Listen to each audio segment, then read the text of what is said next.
പ്രഭാത ചിന്തകൾ. ലോകത്ത് ഒരു ശക്തിക്കും ഇസ്രായേലിൻ്റെ മണ്ണിൽ കടക്കാനാകില്ലെന്ന് വിമ്പ് പറഞ്ഞ് അമേരിക്കയിൽ നിന്നും സ്വന്തമാക്കിയ അയോൺ ഡോമിനെ തകർത്ത് തരിപ്പണമാക്കിക്കൊണ്ടാണ് ഇറാൻ യുദ്ധമുഖത്ത് അതിഗംഭീരമായി മുന്നേറുന്നത്.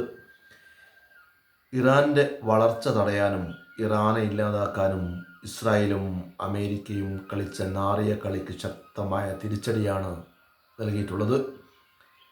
അത് ജൂതരാഷ്ട്രങ്ങൾക്ക് വൻ പ്രഹരമായിരിക്കുന്നു. ഒരു കാരണവുമില്ലാതെ ഇറാനെ ആക്രമിച്ചിട്ട് ഇസ്രായേൽ എന്താണ് നേടിയത്? ഫലസ്തീനിലെ നിസ്സഹായരായ ആയിരക്കണക്കിന് ആളുകളെ കൊന്നുകൊണ്ട് വർഷങ്ങളായി നടത്തുന്ന കൂട്ടക്കുരുതികൾ നാം കണ്ടുകൊണ്ടിരിക്കുകയാണ്. ഇറാൻ്റെ തിരിച്ചടി ഭയന്ന് ഒടുവിൽ ബെഞ്ചമിൻ അടക്കം നാടുവിട്ടു എന്നാണ് നമുക്ക് കേൾക്കാൻ കഴിയുന്നത്. നാഥനില്ല കളരിയായി മാറുന്ന കാഴ്ച. സിറിയയിലും ലബാസിലും ഒക്കെ യുദ്ധം ജയിച്ച അഹങ്കാരവുമായി ചെന്നുപെട്ടത് ഇറാൻ്റെ പുലിക്കുട്ടിയുടെ മുമ്പിലാണ്. അയോൺ ഡോം എന്ന ജൂതൻ്റെ അഹങ്കാരത്തിന് മുമ്പിൽ പതിച്ച മിസൈലുകൾ അവരുടെ ഉറക്കം കെടുത്തുകയാണ്.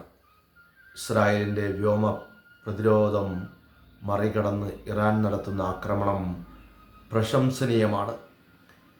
ഇറാൻ്റെ പ്രഗത്ഭരായ ധാരാളം പട്ടാള മേധാവികളെയും ആയുധ കേന്ദ്രങ്ങളെയും ആക്രമിച്ച് ലോകത്തിന് മുമ്പിൽ ആനന്ദ നൃത്തമാടുകയാണ് ഇസ്രായേൽ. എന്താണ് അയോൺ ഡോം? ശത്രു നടത്തുന്ന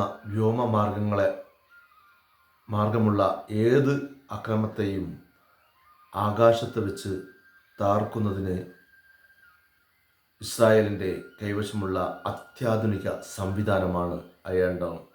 ദീർഘദൂര മിസൈലുകളെ